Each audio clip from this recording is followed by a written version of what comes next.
بركي بتعلو ونحرن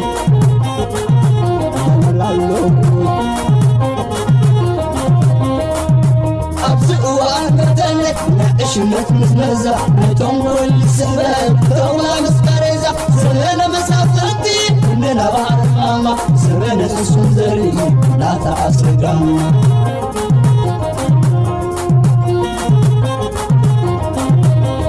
الزمن يهودا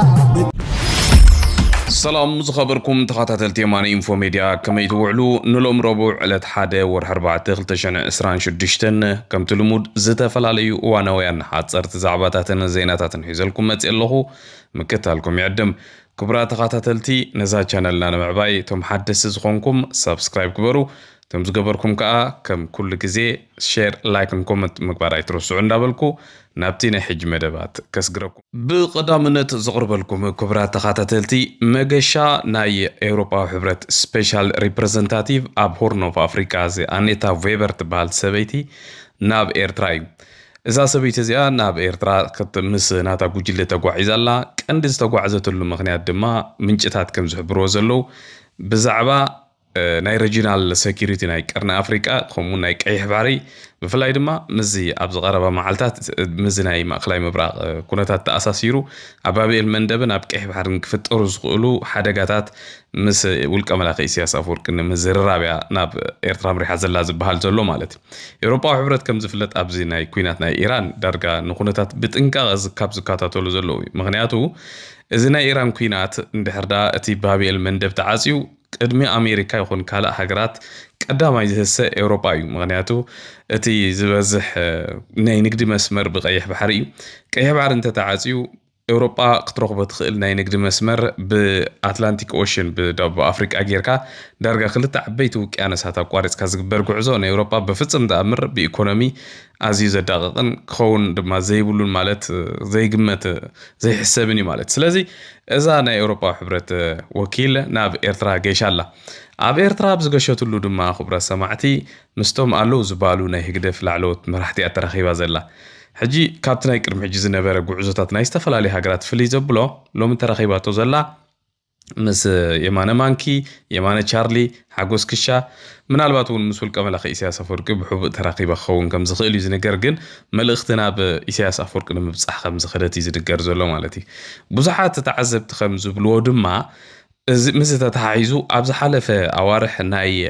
شودن مينستر قدات وصاينا بإرترا تغعيزا خمز نبرت بفلاي بزعبا نايتي اب إرترا ننويح وانت تحيزولو غازيتنيا داويت يساقن حفشاو دما بإرترا زلو مغاسب او مسلاتن ناي سفلاليو قدات اسرات بوليتيكا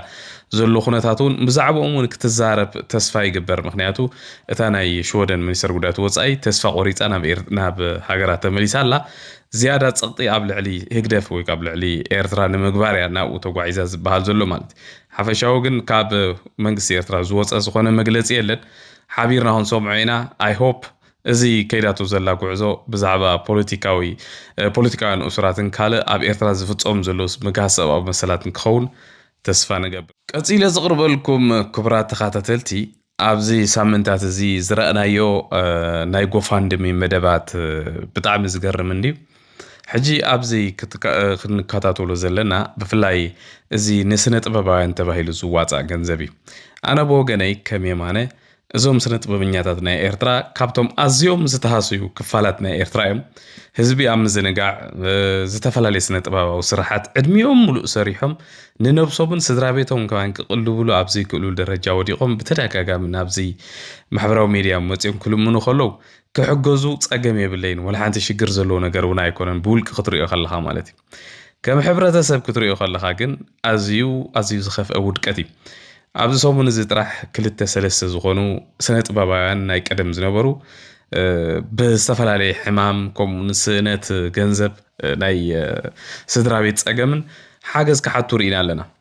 ሎማዓንቲ ድማ ብዝخف መልክዑ እዚ ናይ ሃገራዊት ጋንታ ኤርትራ معوات نعان حجز تباهيلو استخفت غوفاندمي كم سريو زلهم لعلي 30 بيلو خبصح تراي انت نايتون كالوت حجزون كومو 30 بصيحلو نتوم بخونتات طعنان بصقمن كحجزو اب ميديا زوص سنه طبابان انت تحجزو شجر يبلون إذا كن كحسبوا زلوا قداي نزم محبرسي كم محبرسب سي يعنوا خم زلوا ما نمسك فلتي كبوا مالتي نحجز زلنا مثلا نزي حبرة السبينا نعنوا زلنا بولك خنرئ بلان كم حبرتسب درجة يخرق زلو مالتي بس خوينو باتكن ازينا ايزوم هاغراويت غانتا ايرترا تباهيلو حجي هاغراويت غانتا ايرترا يكونن حاتيتومو جلز بحال زلون بعلوم بتوب ناي دغفت هگدف اوشطوم زلو زتفلالي نيتورك ناي سرقن بو زتوادد نيتو غفاند مخانو فلوت نغري مالتي مغنياتو غليوم كحغزلوم ناي بحق يبلو غليوم دما ناي حاسوتي اندابلو اب زتفلالي ميديا خكاتو خلو سلازرا اخي سلازي كبرات سمعتي اتوم تفلطو بفلاي نزوم سنت ببايان قلخت حجزو تدليو تتخايلو نابت زلو تليفون قصر دي ولا ناب جزء دي ناب أبلات بيت السبب تحجز انتحر ليهم بوش انت تحجزوا مزحاش انت زي كوين جن زوم بمولهم قفاند موسم حجي سلاسة شي 4 شي بمولهم زي حجز زلو سنت ببايان أنا رجعت أني خوينا خنقرأكم دحري كلتا سلسة ورحي جنزبنا يتوهمنا كوستا سريع النفس توسيدنا عند تفعلنا بزم ميديا خموسيم كان محجي بزح جزي خم قات إيمي أبزم تحجزوا سنة ببايان درجة وحداتهم عقوبات زلو تنتوهلون جذب سومدما سبات زرقبو أبلت بيت السبب من يوم ولا عرقتهم من يوم جلا بجوبونا تزرخ عمولهم زخول زرقبو مبر أتم مبزحتي يوم تجنزب بزم عوش تهجدف زلو مسمرات نايسركي بوم تسريق ويستهرف مالتي ስለዚ ገንዘብኩም አክቡ ተጠንቅቁ ፍላይ ከም ዝናይዚ ሃገራዊት ጋንታ ኤርትራ ቤት ትምህርቲ ኤርትራ ክንሰርሕና ገለ ክንሰርሕና እንዳተባሃለ ዝግበር ዘሎ ጎፋንድምታት ጥንቃቅታት ክትገብሩ ትክእሉለኩም እዚ ገንዘብ እዚ ኣብ ክጠቅም ዝኽእል ንሕብረተሰብ ካንጽ ኣብ ዝኽእል ኣብ ደቅኹም ኣብ ካልእ ኮሚኒቲታት ኣብ ምስራት እንተተውዕሎ ዝሓሸ ኮይኑ ይስማዓኒ ርእይቶናተዩ ነቶም ከምቲ ዝበልኩኹም ስነ ጥበባውያን ግን ንዖም ማለት ንምንታይ ይሕገዙ ገለ ማለት ኣይኮነን ክሕገዙ ኣለዎም ወላ ሓንቲ ብውሽጢ ብስድራ ቤታዊ መልክዕ ካልእ ኣገባብ ጌርካ እንተተሓገዙ ፀገም ዘለዎ ኣይኮነን ካልእ ዝቕርበልኩም ክቡራት ተኸታተልቲ ኣብዚ ሰሙን እዚ ሓደሽቲ ዝሰሚዕናዮም ዳርጋ ዘይንፈልጥ ግን ከዓ ቅድሚ ሕጂ ብፅንፅንታ ንሰምዖም ዝነበርና እሞ ሕጂ ተረጋጊፆም ዝወፁ ብዛዕባ ናይ ውልቀ መላኺ ኢሳያስ ኣፈወርቂ ብዙሓት ምስጢራት ይወፁ ኣለዉ حجب سومن زي حدا خابتهم ناي قدم ناي حوحات لعلوا مرار حزنا برا اب تاريخ ناي ايرتران ايثيوبيان فلايبت ناي ايتي ايرترا تبايل زفلات كويناتون حدا تذكر شم زلو قبر اسرات بحال ابتي كوينات ايتي ايرترا جمر كله ناي تግራይ ክልል አማ حدر ዝነበረ በታ ኩሉ ግዜ ፌመስ ሆነ ዘረቡ ንፈልጦ ሓንተን ጨዋን 50 ናጹ ዝተኸፍለ ከፈል ኩይናት ቅጽሊ ዝብላ ጭሩሕታት ዝፍለጥ ማለት እዩ بزعبا ولك ملاخي إساس أفوركي حدث تزاربو زربا نير تمالي حجي إزز تزاربو قبر أسرات تخكل ليو حاسة ديزبل أميريا بزو حساباتي كاتو عليم جن إذا فيديو زي خقربو لكم يعني انتا يزبل زلو قبر أسرات إساس أفوركي كل جزء نابتقرايك متصخل له قدم حجي مالتي نابتقرايك متصخل له سي بمسمر زالام بسا عدقرات كيرو أي متصنيو مغنياتو اتا نيرتران إثيوبيان زرخبانا برخلتنا أسفلت رقيا خمز مثلني إذا بزالام بسا بسرحة زالام بسا غيرا ديسابات تخيل مسمر نكومون بعسبني مثلا زينا يبع العدو خالا ناب الراما بوغير كان ناب عدوا بوغير كون ناب عدقرات مغلز خيد مسمر وي بأم حجر ناي أسفلت رقيا ينبرون حجي من الوقت كله خيلي بزغوين باتي انتاي زبل زلو إساس أفوركي باتي كاند مسمر ناي زالام بسان عدقرات نزلو أيمتسن بز سنة فقيركا مالتي أيمتسن نيرو فليتو بعدو خالا جيرو ويكا بخالا أقابا جيرو يناب فتقرايز متسن نيرو نمنتاي اللابز حتتنا اللو واندما هزب عقامسي يسألوني زبل ملسي بنا نمنتاي هزب عقامي خم تسأل وغن أي فلتكوني زبل حجبي أنا أبزي حدا حطوا لني حدا إساس أفوركي قدم حجي أنا خمس رغبكو حبريتا خاب سبات حديث خمس رغبكو زي فابريكا ناي عدقرات ناي مدهانيت فابريكا خمر كله قدمي كوينات مالتي إيتي إيرترا أبو تساتي في خمس نبرا إساس أفوركن بزالان بسا غيرو ناوس مرا خمس متن زفولتو سبات حبيرو من اللو قداماي من الوقت كن إساس أفوركي سلامنتايو بخوما عينت مقد زخير نيرو زي تردقم نقر اندحرالو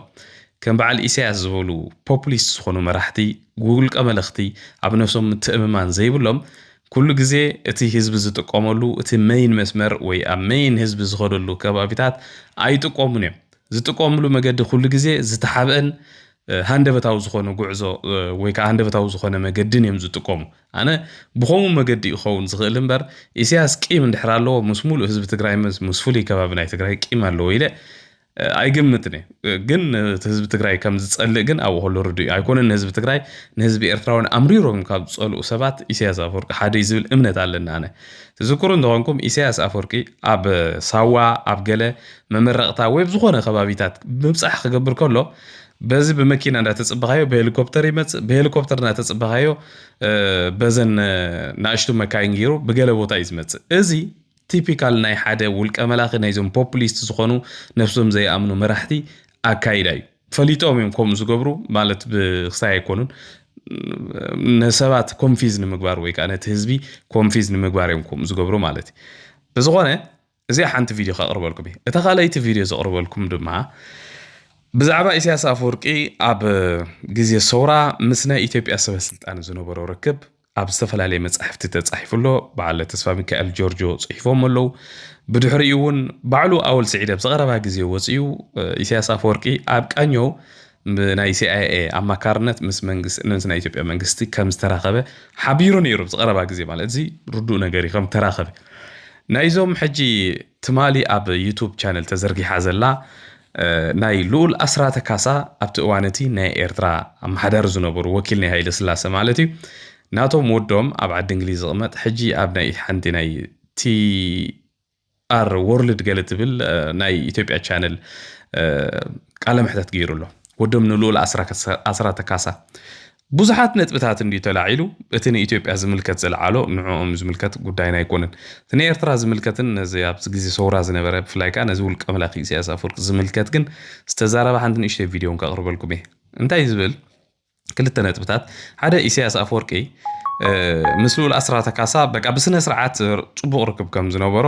ክሳብ ልኡል ኣስራተ ካሳ ኣብ ዓዲ እንግሊዝ ሓሚሞም ኣብ ዝነበሩሉ እዋን ብዝኾነ ስራሕ ናብ ኤውሮጳ ናብ ኣፍሪቃ ናብ ካልኦት ሃገራት ከይዱ ብድሕሪኡ ከይዱ ኣብኡ ከም ዝበጽሖም ወላ ሓንቲ በቃ ከም ኖርማል ፈታዊኦም ከም ዝበጽሖም እዩ ዝነግር ሕጂ ሕሰቡ ኣብቲ እዋን እቲ ናይ ኢትዮጵያ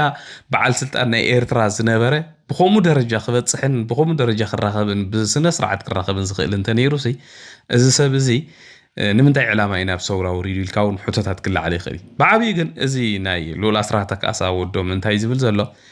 ምስ ኢሳያስ ዝግበር ዝነበረ ርክብ ወላ ሃይለ ስላሴ ይፈልጥዎ እዮም ብስነ ስርዓት ዝተመወለ ብገንዘብ ወፃኢታት ባጀት ዝግበረሉ ዝነበረ ቀንዲ ዕላምኡ ድማ ነቲ ናይ ጀብሃ ዝነበረ ምንቅስቓስ ንምቁፃይ እዩ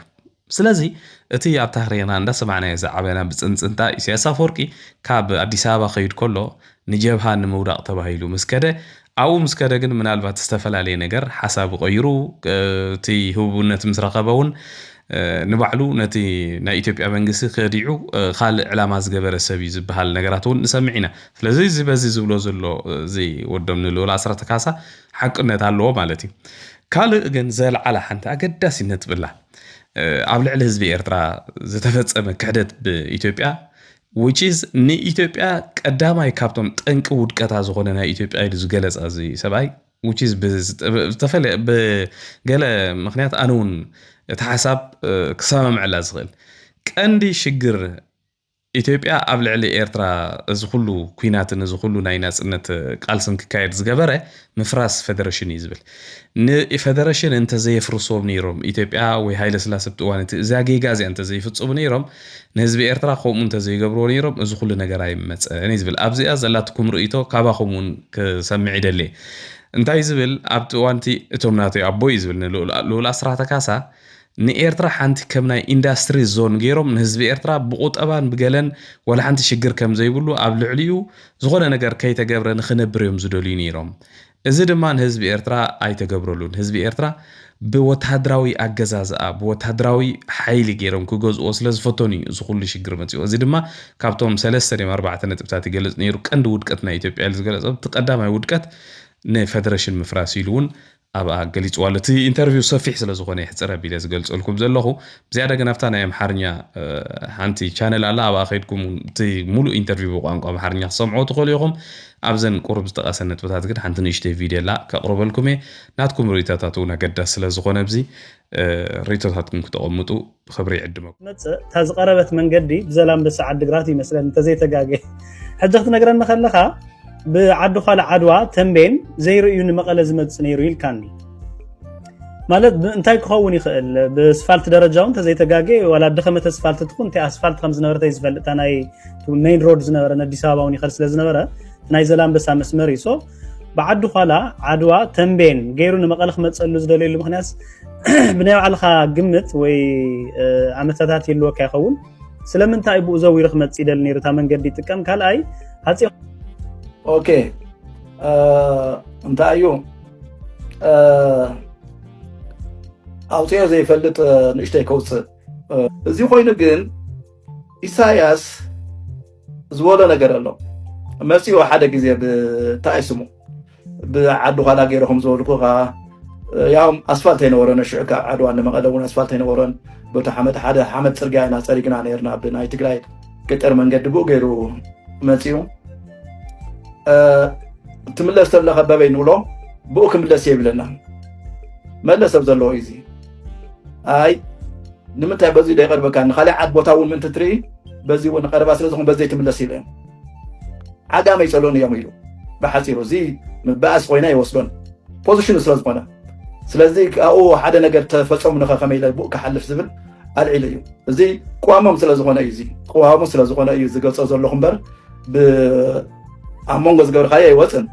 ግን ይጸሎን እዮም ዓጋመ እዩ ዝብል በተሓሳስቡ ስለዚ ካብዚ ነቐለ እዩ ብኡ ድሓር ግን ተመሊሱ ብኡ ምነው ዘለኻ ትክክል ኣይኮነን ጸለካ ክህሉ እዮም ኣብ ኩሉ ቦታ ጸለካ ክህሉ ይኽእል እዩ ግን ዓጋመ ብዝተፈለየ ጸለካ ኣይኮነን ብኡ ትምለስ ኢኻ ተባሂሉ ብኡ ገይሩውን ተመሊሱ ንመለገ እዚኣ እሱ አንደበት ለማድመጥ ወደ ጓጓሁላቸው ጥያቄዎች ልሻገር። ብዙዎቹን በተለያዩ በነጠብጣብ አንዳንድ መጽሐፍት ላይ አንዳንድ ሰዎችም ሲናገሩ የቆዩ ሰዎችም የምሰማቸው ነገሮች ናቸው። ወላጅ አባቱ ልዑል ራስ አስራት ካሳ ከዛሬው የኤርትራ ፕሬዝዳንት ከያኔው ወጣት ኢሳያስ አፈወርቂ ጋር የነበራቸው ቅርበትና ግንኙነት ምንድን ነው? እስቲ ብዙ ቦታ ላይ ተምታቱ ነገሮች ይጻፋሉና ጥርት ያለውን ነገር ነው። ቅርበታቸው፣ ትውውቃቸው፣ ግንኙነታቸው እንዴት ነበር? በምን ላይ ተመሰረተ ነበር? ቀላል ነው። በኢትዮጵያ ንጉሠ ነገሥታዊ መንግስት ፖሊሲ የተመሰረተ ነው። ይህም ፖሊሲ እርግጥ በአባቴ አማካኝነት ሊሆን ይችላል። እሾክን በሾክ ነው የሚወጣው የሚል ፖሊሲ ነው። እንደነ ኢሳያስ አይነት በሙሉ ደግሞ አባታቸው ወይ አጎቶቻቸው ከኢትዮጵያ መንግስት ጋር የተሳሰሩ ናቸው። ኢሳያስ አፈወርቅን ያየኸው እንደሆነ አጎቱ ደጃች ሰለሞን የወሎ ጠቅላይ ገዢ ነበሩ። ስለዚህ የነበረው ሐሳብ እነዚህን ሰዎች እንያዝ፣ ከኛ እጅ አይወጡም። ስለዚህ እነዚህን ልጆች እኛ እንይዛቸዋለን። ኢፒኤልኤፍ ከመመስረቱ በፊት እኮ ነው ትውውቃቸው። ኢፒኤልኤፍ ከተመሰረተ በኋላ አንድ ጊዜ ቃኘው ስቴሽን ተገናኝተዋል። ኢቭን ቃኘው ስቴሽንንም ከአሜሪካኖቹ ጋር ያስተዋወቋቸው መግባት መውጣት እንዲችል ልዑል ራስ አስራት እንዲያውም ኢፒኤልኤፍ ከመመስረቱ በፊት ኤኤልኤፍ ገብተው ኤኤልኤፍን ኢሳያስ እንዲሰልል ወጣቱ ኢሳያስ ኤኤልኤፍ ሰርጎ ገብቶ እንዲሰልል መረጃ ይዞ እንደሚመጣ ተስፋ ሚካኤል ጆርጆ የተባለ ወዲ ጆርጆ የተባለ አውቃለሁ፣ ሰምቻለሁ። መስፍን ሀጎስ እነዚህ የጂ15 አባል የነበሩት አሁን ከኢሳያስ ጋር ተጣልተው የት ሀገር እንዳሉ ጀርመን መሰሉ አፍሪካን ሪቮሉሽን የሚል አንድ መጽሐፍ ጽፈዋል። እዛ ላይ እቺኑ ነው ያልኳትን ነገር ነው ያስቀመጡት። እኔ የሚያገኙት ከዛ ነውና ተስፋ ሚካኤል ጆርጆን ዋቢ አድርገው ገልጾት አንደኛ ተስፋ ሚካኤል ጆርጆ ራሱ በአባቴ ስም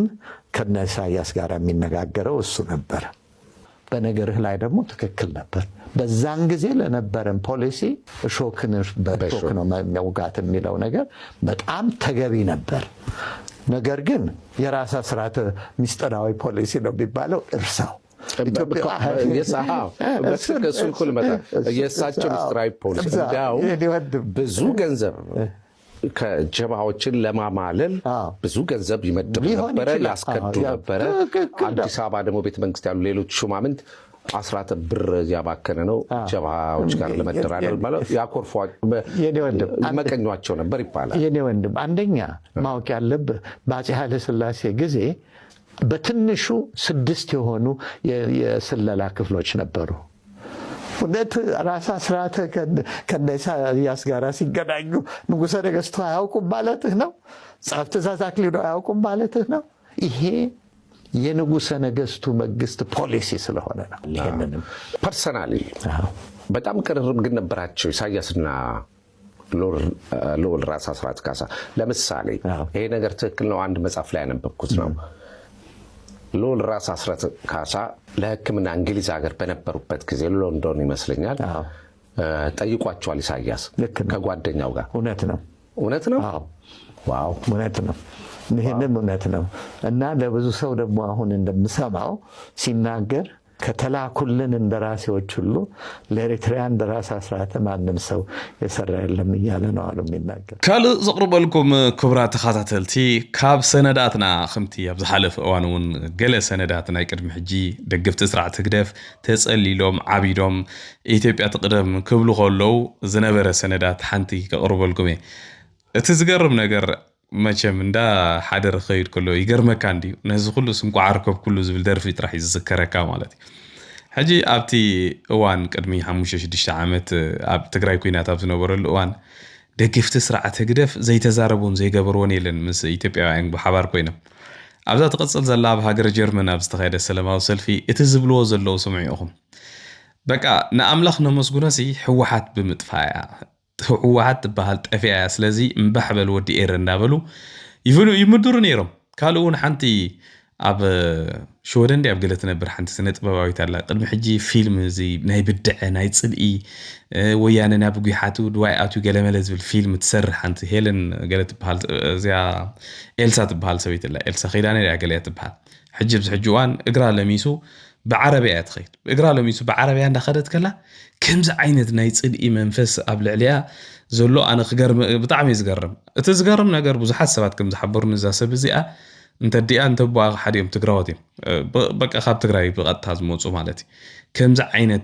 تصلي مخ سنة أبابا وخين كاجن زجرم نجري حجي ساقات في زلا سمع ياخم إذا صدم ما كخاب كل جن እዞም ደገፍቲ ህግደፍ ሕፍረት ዘይብሎም ምዃኖም ሕጂ ተመሊሶም ነዚ ኩሉ ነገር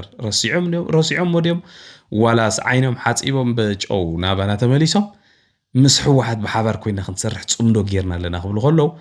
እታ ትማሊ ቀቢርና ያ ሓመድ በናይ ሕወሓት ኢና ንሳተፍ ዘለና ዝብል ነበሩ ዘይ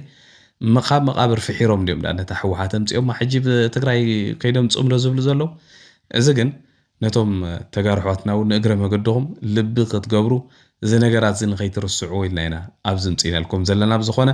ገለ ካብቲ ቪድዮታቶም ድማ ኣብዚ ከቕርበልኩም እየ። መቸም ሕጂ ኩሉ ናይ መወዳእታ እዩ ዝመስል እዚ እዋን ብዓቢኡ ሕወሓት ድሕሪኡ ኮረና ኣንበጣ ጠፊኦም ብሰላም ኣብታ ብረኽቲ ንፀጋ ዘለዋ ዓድና ናብዚ ዘለናዮ መንፈስ ቅዱስ ወሪድና ክንተሓቋቆፍን ከዓ እቲ ናይ ወትሩ ጸሎተ እዩ ይቐኒለይ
قال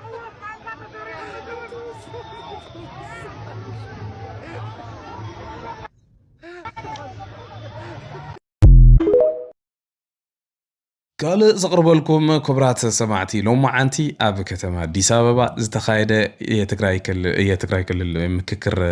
زبل حدا بروجرام تخايد نيرو ناي مككر بروجرامي زبل بوزحات تجارو بوليتيكينياتات ناي قدمو تادران مرحت زنبرو ጋዜጠኛታት ሲቪል ሰባት ስነ ጥበባውያን ኮታስ ዳርጋ ብዙሓት ተሳተፉሉ ይነሩ ኣብዚ ከም ትሪኦ ዘለኹም በዓል ጌታቸው ረዳ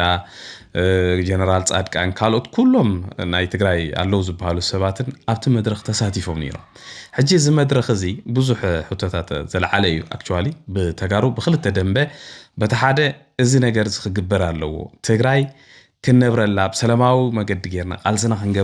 ክንገብረላ ካብ ዘይከኣልና እሞ ድማ ብሰዓት እዚ ሻዕብያ ዝበሃል ፀላኢና እትዩ ኣብ ትግራይ ዘሎ ሓይሊ ንዓና ከሳጉጎናን ከባረርናን ካብ ጀመረ ናይ ግድን ኢና በዚ ውሽጢ ሃገርና ኮይና ግን ከዓ ኣብ ካልእ ቦታ ኮይና ከምዚ ዓይነት መድረኽ ነካይድ ዝብሉ ተጋሩለው እዚ ብብዙሓት ዝድገፍ እዩ ካልእ ድማ ኣብ ውሽጢ ትግራይ ናብ ዲያስፖራን ዝርከቡ ደገፍቲ ናይ ሕወሓት መብዛሕትኦም ማለት እዩ ትግራይ ዘይተሳተፈትሉ ህዝብ ትግራይ ብፍላይቲ ኣብ ውሽጢ ዘሎ ኦሪጂናል ህዝብ ትግራይ ማለት እቲ ሓረስታይ ትግራይ ዘይተሳተፈሉ መድረኽሲ መድረኽ ምክክር ክኸውን ኣይክእልን እሞ ድማ ኣብ ናይ ፌደራል መንግስቲ ውጪ ዛብ ሰዓት እዚ ሆስታይል ዝኾነ ኣገባብ ዝጥቀም አንጻር ትግራይ ዝብል ከምኡን ማለተይ እቲ ተሳትፎ ናይ ዝተፈላለዩ ክፋላት ናይ ትግራይ እውን ዘየማእከለ ምክክር ክኸውን ኣይክእልን እዩ ሕገ መንግስቲ እውን ዝፃረር እዩ ዝብሉ ብዙሓት ሰባት ክገልጽዎ ኢሎም ከምኡን ኣብ ሰዓት እዚ ውዕል ፕሪቶሪያ ኣብ ዘይተተግበረሉ መሬት ናይ ትግራይ እውን ብኻልኦት ሓይልታት ተታሒዙሎ ብዘሎ እዋን እዩ ዝብሉ እዚ ብጣዕሚ ተጋራጨው ሓሳባት እንዲ ማለት ንባዕሎም ሲ መሬት ናይ ትግራይ ሒዙ ዘሎ ሓይሊ እዮም ስምምዕ ዝገብሩ ዘሎ ኣብ ሰዓት እዚ ማለት ብዝኾነ ትግራይ بدك أي تحقوستن بتزلوا خلوا بتزلوا هنا بساعات زي زحفر بيرا ودقت قبل نحردهم كوانا جلو جنرالات تمالي بحبار كوينهم أنصار على إسقبروز نورو مستير أم حبراو ميديا توصيهم كزارو لو خلوا كاب تزخف ودقت يلن كل يوم عيل بومن بتزلوا بتزلوا مالتي أتليست توم أبدي سابا خوينهم حجينا يمكر مدرخ قال يلهم زز هتفو زلوا تجارو أبتا تقرأي كم زاد تمال زرعنايا ببحر خلق مس جمرو نابو خويدهم كوم عينة مدرخ مفتقرم ازي قبول نقر راح خون زغل سلازي ازي زقبر زلو نايم كر مدرك حدا او انتاو زغل نقر حيزغوت بفلاي أب تقرأي انت تخيلو بزي قونت بزي زغل يكون نقر أبو ديمقراسياوي منقس تقول له زغل كاب جزياو منقس تخاف قال زبال تعي منقس تتخيلو حزب تقرأي لك قام تخال حزب إثيوبيا ويكم قال حزبتات مسألة تحليل باجت تسلي علو خمدس بولو خنك أساس سلامة وزخوننا براخم عالم وخجبر زجبر له مدرخ انت زخون نقول لنا دسم بلنا نعناون كم إيرتراين كم تقالستن مالتي أب مودا تازغرب لكم كبرات خاتتلتي أب زينا نا إثيوبيا خيوت أنا حجون سراويت ግብጽ ኣብ ከባቢ እዚ ናይ ዶባት ናይ ኢትዮጵያ ናይ ሱዳንን ዝርከበሉ ብፍላይ ድማ ኣብቲ ገርድ ወይ ከዓ የህዳሴ ግድብ ዝርከበሉ ከባቢ ተኸቢቦም ኣብ ሓደ ቦታ ተማሪኾም ከም ዘሎ ዝተፈላልዩ ማዕከና ዜና ክገልጹ ኢሎም ሎሞ ዓንቲ እቲ ምንጪ ብትክክል ካበይ ከም ምንጩ ኣይ ተፈለጠን ግን እዞም ገለ ሓደ ክፋል ናይ ሰራዊት ናይ ግብጽ እዮም ምስ ናይ አልቡርሃን ብሓባር ኮይኖም ዝሰርሑ كم حنت جانت عينته كم باتاليون جلس بحال مالتي أبت خبابي تخبيبهم أب كباباتهم كم زلوز جلس من جتات وتيلو أزي نمنتاي أبت خبابي كم وتسخي لهم زبل قال قداي مهنياتو سراويت جبت بساعة زي أب صومال أب كينيا أب دبوب السودان أب سفلا لي خبابي تتألو ناي جبت سراويت بسفلا لي سمن معاتهم كلا خال نجار هزن كساقص مالتي أزي نايب حق تغوينا جن نجبت عبد سفعيتيو حفشوني البرهانون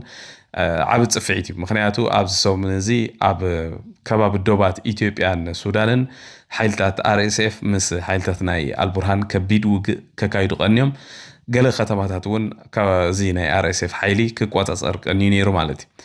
كساعج جن كام منغس اثيوبيا خون كام منغس تغبصي استوهاب وقعوي قبره ملس وي وقعو مغلص جن يلن زخبركم تخاتلتي نلومي ناي مشت ادليلكم زنبركم مدبات نزي مسل عبنا يصباح مدبنا خصاب نراقب دحنا